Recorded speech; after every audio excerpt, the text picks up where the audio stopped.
नमस्कार, मैं हूं आपके साथ पूर्णिमा मिश्रा। हमारे खास प्रोग्राम क्या कहते हैं नरेंद्र मोदी में आज आपको सुनवाएंगे पीएम मोदी का वो ऐतिहासिक भाषण जो उन्होंने 14 नवंबर 2013 को छत्तीसगढ़ के रायपुर में दिया।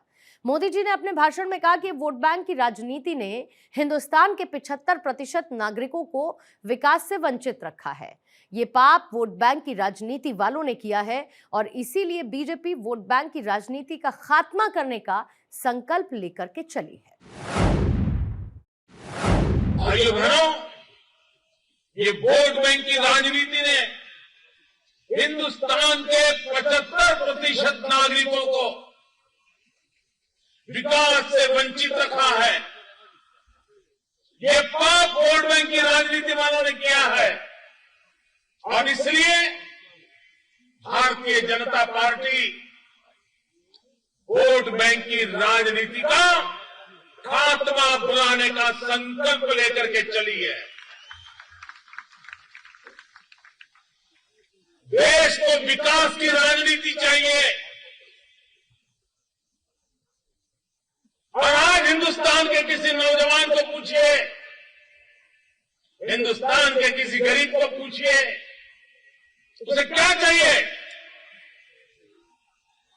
2 टाइम खाना चाहिए, नौजवान को रोजगार चाहिए, रहने के लिए घर चाहिए, बीमार मां बाप के लिए दवाई चाहिए, बच्चों के लिए शिक्षा चाहिए, सुख चैन की जिंदगी चाहिए। क्यों भाइयों बहनों, क्या आजादी के इतने सालों के बाद हम इतना सा नहीं कर पा सकते? नहीं किया इसलिए नहीं कि हो नहीं सकता था, करना नहीं था। मैं तो अब गुजरात के मेरे अनुभव से कह सकता हूं, छत्तीसगढ़ को कभी कोई हिंदुस्तान के विकास के नक्शे पर महत्वपूर्ण राज्य के रूप में सोच भी नहीं सकता था। लेकिन भारतीय जनता पार्टी की विकास की राजनीति के प्रतिबद्धता के कारण लोगों को भला कैसे हो,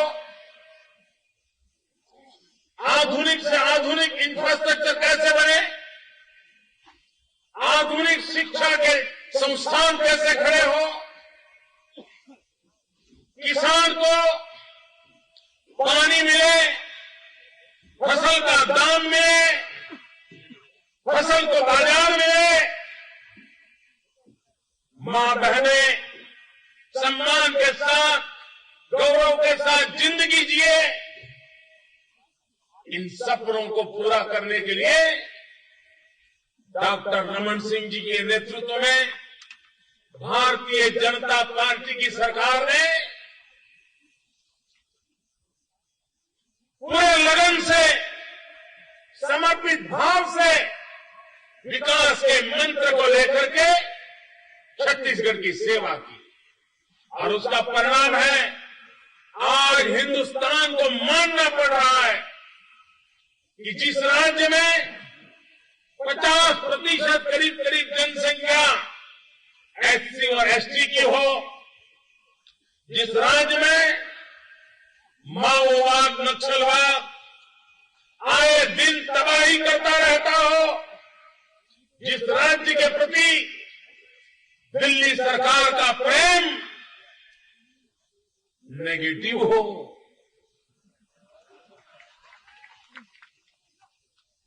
उस राज्य को आगे बढ़ाने के लिए कितनी चैलेंज होती है। लेकिन सब चैलेंजेस के बावजूद भी हर पैमाने पर, हर पैरामीटर से आज छत्तीसगढ़ को नई ऊंचाइयों पर रमन सिंह जी ले गए।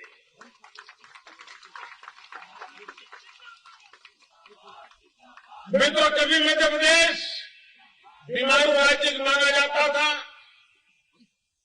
हमारे शिवराज सिंह चौहान ने मध्य प्रदेश को बीमारू राज्य की कोटि से बाहर निकाल दिया। क्यों? भारतीय जनता पार्टी को जहां जहां काम करने का अवसर मिला है, जहां जहां सरकार चलाने का सौभाग्य मिला है, उन्होंने विकास की नई ऊंचाइयों को प्राप्त किया। क्योंकि भारतीय जनता पार्टी भारत के भविष्य की तरफ देखती है। नौजवानों की आने वाली कल कैसी हो, उस पर उसने अपना ध्यान केंद्रित किया है। और इसलिए भाइयों बहनों, मैं छत्तीसगढ़ के मेरे भाइयों बहनों आपसे प्रार्थना करने आया हूं।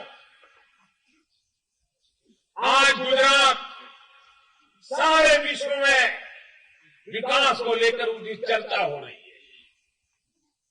कई कारण होंगे विकास के, लेकिन एक महत्वपूर्ण कारण है, और महत्वपूर्ण कारण है गुजरात के नागरिक, गुजरात के जागरूक मतदाता।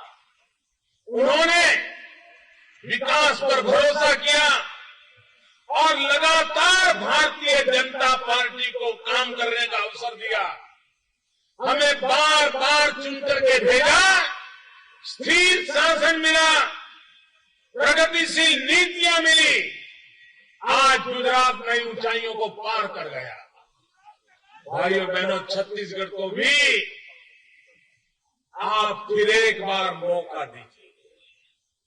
पिछले 10 साल में हमने जो काम किया है, उससे 10 गुना ज्यादा 5 साल में हम कर पाएंगे। और इसलिए भाइयों बहनों, आपसे मेरा आग्रह है, पूरी छत्तीसगढ़ की जनता से मेरा आग्रह है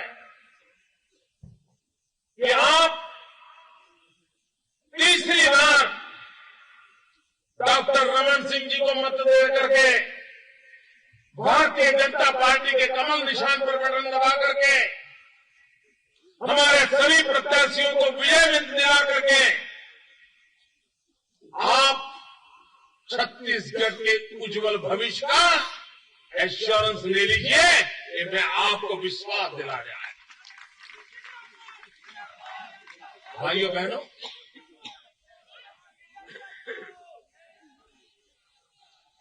गुजरात ने विकास किया है, लेकिन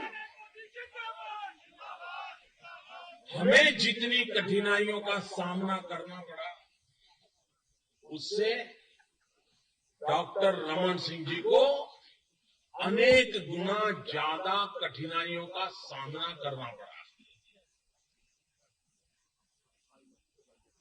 उसके बावजूद भी आज छत्तीसगढ़ इस ऊंचाई को प्राप्त कर सका है। और सबसे बड़ी कठिनाई हम लोगों को क्या रहती है?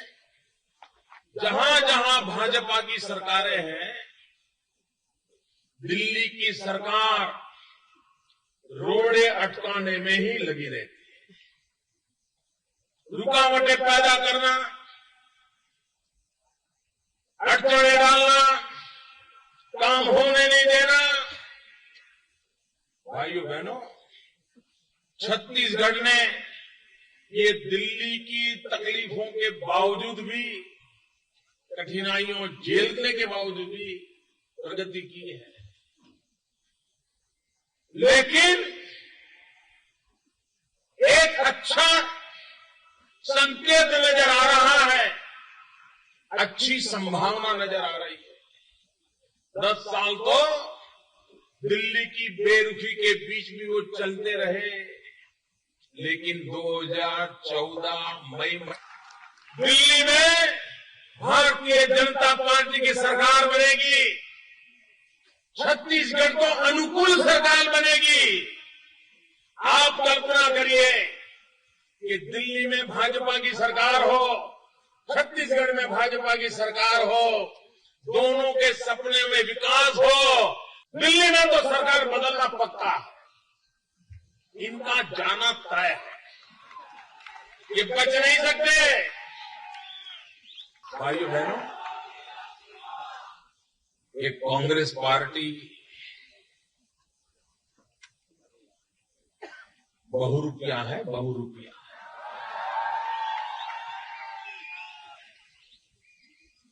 वे हर बार अपना नाम भी बदलते, नियत नहीं बदलते। आप देखिए कांग्रेस ने कितने नाम बदले। किसी समय भारतीय राष्ट्रीय कांग्रेस के नाम से जिनका जन्म हुआ था, पता नहीं कितने कितने नाम बदल गए। कभी संस्था कांग्रेस बनी, कभी इंडिकेट बनी, कभी सिंडिकेट बनी, कभी कांग्रेस आई बनी। अब तो वो भी बदल गई। एक जमाने में कांग्रेस आई का मतलब होता था इंदिरा कांग्रेस, अब मतलब होता है इटली कांग्रेस। ये कांग्रेस आई का भी बदल गया। किसी जमाने में कांग्रेस का निशान हुआ करता था 2 बैल की जोड़ी, फिर आया गाय बछड़ा, अब आपको दिखा रहे हैं हाथ। और इनकी कमाल देखो, पहले हाथ दिखाते हैं, हाथ लंबाते हैं, फिर हाथ अजमाते हैं, उसके बाद हाथ चालाकी करते हैं। और अब तो उनकी मास्टरी आई गई है हाथ की सफाई में। ये हाथ की सफाई करने वाले कीमियागर लोग हैं। भाइयों बहनों, वो नारे भी बदलते रहते हैं। हर चुनाव में, हर समय जनता की आंख में धूल झोंकने वाले नए नए नारे लेकर के आ जाते हैं। ये सब कुछ बदलते रहते हैं, दुनिया की नजरों में बहुरूपिया की तरह, लेकिन नीयत नहीं बदलते। और इसलिए भाइयों बहनों, आज देश के सामने सारे संकट की कोई जड़ हो तो कांग्रेस पार्टी की नीयत है। कांग्रेस पार्टी का लोकतंत्र में कोई विश्वास नहीं। भाइयों बहनों, मैं गुजरात से आया, खुले मैदान में आपसे मिल रहा हूं, आपसे बात कर रहा हूं। प्रधानमंत्री इंडोर,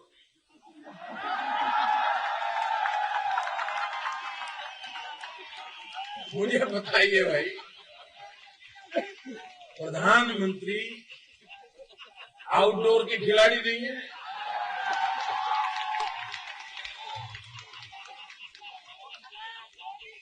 और इंडोर में भी खिलाड़ी के रूप में नहीं, एम्पायर के रूप में भी नहीं, स्कोर लिखने वाले की तरह आते हैं।